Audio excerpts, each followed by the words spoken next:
So, picture this. A peaceful Sikh religious procession is moving through the streets of Manarewa, New Zealand, when suddenly it's met by an angry protest.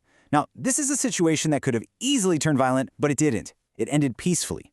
Today, we're going to break down exactly how community restraint and some really smart de-escalation turned a super tense standoff into a powerful lesson for all of us. I mean, it's a question you hope you never have to answer, right? It's a scenario that can inspire a lot of control, fast. So how did this particular moment avoid that fate? And more importantly, what can it teach us about navigating these kinds of cultural tensions? All right, so let's start at the very beginning. Let's set the scene. A traditional Sikh procession making its way through the community of Manarewa. This event has a name. It's called a Nagar Kirtan. And if you're not familiar, it's this really vibrant and deeply meaningful custom for Sikhs. It's basically a moving celebration where holy hymns are sung to share blessings and positive energy with the entire neighborhood. Okay, so the procession started at the local Sikh temple, the Gurdwara Nanaksar Tef Isher Darbar. It was a totally traditional religious event, and by all accounts, the vibe was just celebratory and peaceful. Everything was going exactly as planned. But then, just as the procession was nearing its end, the whole situation took a very sudden, very unexpected turn. A group of protesters just appeared, and that peaceful atmosphere was completely shattered.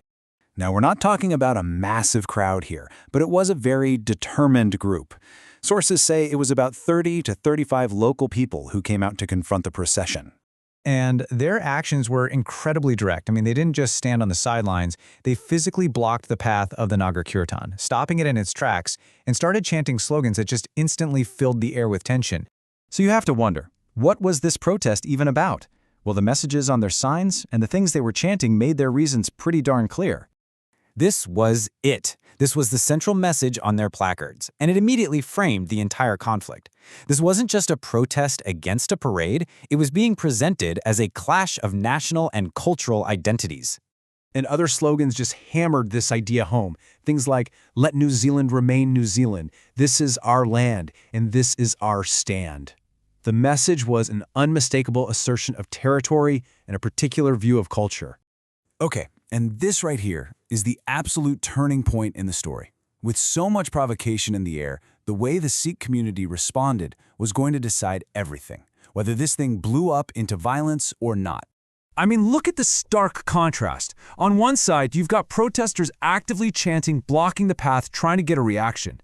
And on the other side, the Sikh congregation makes a conscious choice, complete and total restraint. They maintained the peace and actively avoided any confrontation.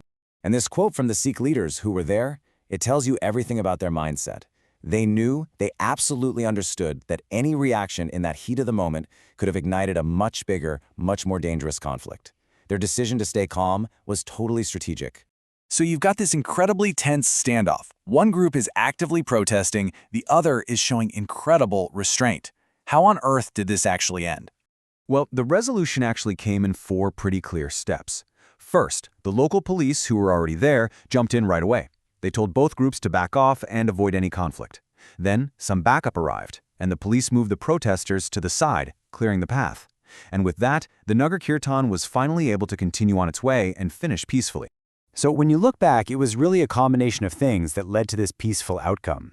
You had the truly remarkable restraint from the Sikh community, and you had a quick, firm response from the local police. Together, that's what kept a really volatile situation from blowing up.